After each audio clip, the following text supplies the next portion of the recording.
Pierpaolo Piccioli, the creative director of Valentino, is a poet in fashion. He is inspired by art, creative figures in history, and also by the present day. He's both a dreamer and also a technician of cloth. I am Suzy Menkes, and today Pierpaolo is going to share his vision with me. Ciao, Pierpaolo. How are you? Good, how are you? It's great to see you. Great to see you. And see you in Paris. Finally in Paris, back in Paris.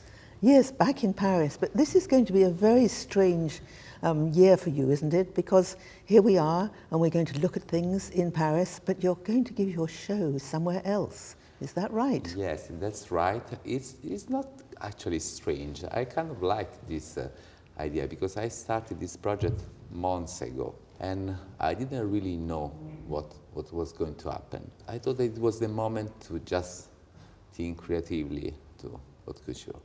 And there was a project I had in mind since so long. And when it happened that we could do the show in Paris, I wanted to stay with my first idea to show in Venice, because Venice has a lot to do with this project. So I'm working with 18 artists. I really wanted to get back a community of people, because I was missing the idea of connections. Well, Pierpaolo, I've seen so many of your shows here in Paris, and they're also very poetic. Wouldn't it be, in some ways, a similar show to what you're going to do? Yes, it's similar, but for me, every show is different from the other. It's like flowing, letting my emotion flow in a natural way. I always start a collection when I have a precise idea of what's going to be the final picture. And the final picture was in Venice. Valentino is under your wings. How much does Valentino mean to you when you hear the name every day? I feel that Valentino is part of my DNA now. I'm here since more than 20 years. I think the spirit of Mr. Valentino himself is melted with my experiences. I can let my creativity and my emotions flow in a very easy way. The other thing you have in Italy is that Italian craftsmanship, which is extraordinary. Why do you think that is? Does it go back to the Renaissance? Is it because other countries have let go and you have persisted, meaning you standing for Italy? I think that the beginning of Bottega dell'Arte is in the spirit of Haute Couture. We have the roots of Bottega dell'Arte in Italy in the Renaissance, and I like to work in couture as a Bottega dell'Arte.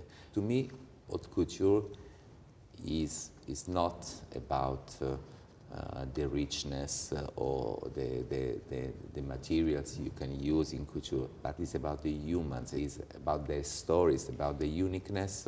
And I feel that at the end you can feel that, you can feel the humanity. How do you feel about Paris, France? Are they losing their grip because there's so many Italians around, or will there always be in France, in Paris, this feeling of the glamour or elegance of haute couture? I'm very proud to be a Roman, I would say more than Italian, but I feel that in France, fashion is something relevant. And I like that in France, the petit men, how they call them, and I don't like that. I like more the humans of couture rather than petit men of couture, but they are relevant. They celebrate the workmanship. And I feel that this is very respectful. That's why I like Paris and I like showing in Paris. There's a big respect for couture and for fashion as a culture and not just gossip or something like that. I've seen so much of your petites mains. No, you say I'm not supposed to call them that, but to me they always will be. They're so extraordinary, they're dedicated to you. Do you feel very much that you have a special team? They're not even a team, they're more a group of people who are part of your life, yes? I do think so. I think I have very special people. I feel to be surrounded by great people, and I feel to be surrounded by love. When I ask them to work on something, they don't just execute, I would say. They put their own personality, their own passion into what they do. I always feel the same thing, that you are such an artistic person, and that is a deep compliment. But in the end, the problem with fashion is that it is made to go, to disappear. You have to face the fact, as a very cultured designer, that it's different kind of work from pure, what should I say, pure art.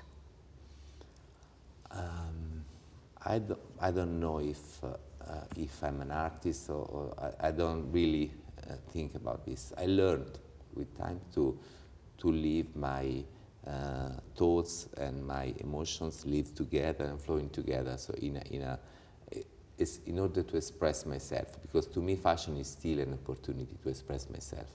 That's the biggest difference between art and fashion. Art is for art's sake. Fashion has to be related with a body and to someone else. But I feel that when you are authentic, when you deliver something honest and authentic, and they come from your creativity, because that's what we do, and I feel that people really understand when the big commercial successes come from something very creative that breaks the rules of the marketing sometimes. I think there's no doubt that you are an artist in fashion, and I can't wait to see the next show, and that is going to be, I know, show you it. very special. Thank you. I'm very thrilled. I'm very happy.